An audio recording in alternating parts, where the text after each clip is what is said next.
I hit end, as I always did, wishing that sometimes it had more power than just ignoring a call. Again and again, her name flashed on my screen, and each time I did the same. Then she sent me the first round of the many messages she will send in a day. 7:57. We need $350 for the electricity bill. What happened to minimum payments? 7:59. Rent. Pay rent or we sleep nowhere. 8 o'clock. Did you pay last month's? 8:03. Garlic causes blood clots. Click here.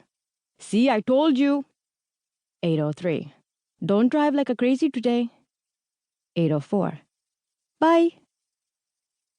They say mothers are in tune with their children, even if the relationship they have with them is beyond what one might describe as shitty.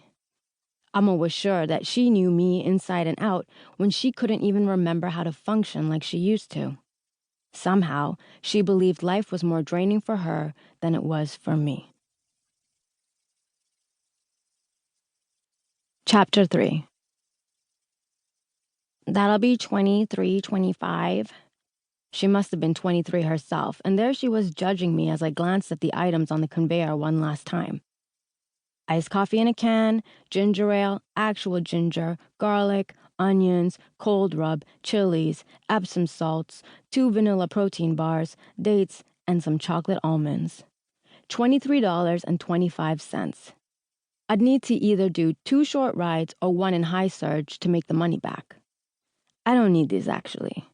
I pushed the almonds to one side, knowing I'd regret it later. The fluorescent lights in the shop were stupefying.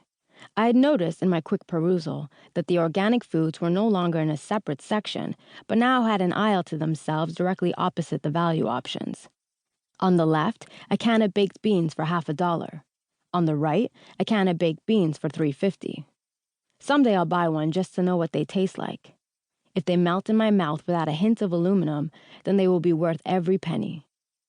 But if you've got culinary talent gurgling in your veins like I do, you don't need the organic shit to make something near genius.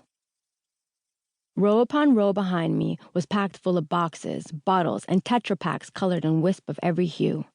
100% juice, completely sustainable, ethical, made and sold by cherubs in fancy dress, no orangutans were killed in the process, fair fucking trade.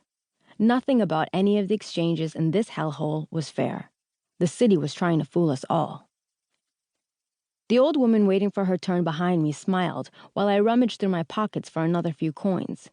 She wore yellow high socks and held a bag of oranges in her hands with some milk and a packet of raisins.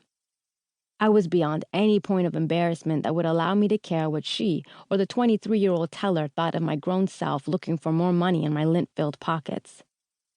You can never find those coins when you need them, I winked at the teller. And don't they just love to hide? Did you check your back pocket? In your shoe? In your bra? The old woman jested at my expense, laughing jovially at my predicament. She had had her fair share of living too seriously, it seemed. She threw jokes into the air as if she was going to die tomorrow. I plopped the change I found in my back pocket on the counter. I had hid a $20 bill in my hand and pulled it out from my hair. The old woman slapped her knee with the bag of oranges, and I worried she'd fall over. She chuckled, and I could tell she had been a smoker. I nodded at the teller, smiled at the old lady, and grabbed my things. My phone vibrated. The shopping bag with all my $20.20 worth of goods probably weighed about 4 pounds. Outside, there were kids playing in the street. Good for them, I thought. Better than losing their minds in front of a screen. But their motor skills weren't fully formed. Their lanky arms and oversized palms clapped haphazardly into the air, missing their ball every now and then. All I could see were my wing mirrors cracking, and if that were to happen, it would be another bill on top of the bills I already could not afford, even with Sharif's discount at the garage, stacked on the kitchen counter. Watch it, kids. Don't play near parked cars. There are cars everywhere, lady. We're all gonna die. Kids these days are so well informed. I got my phone out. Hello? 1 sec, Amma. I'll call you back. Key in the ignition, I took a deep breath. The first of many for the day. A traffic light ahead, a left and right turn before waiting at a school crossing. I could do this drive in my sleep, but I wouldn't, of course.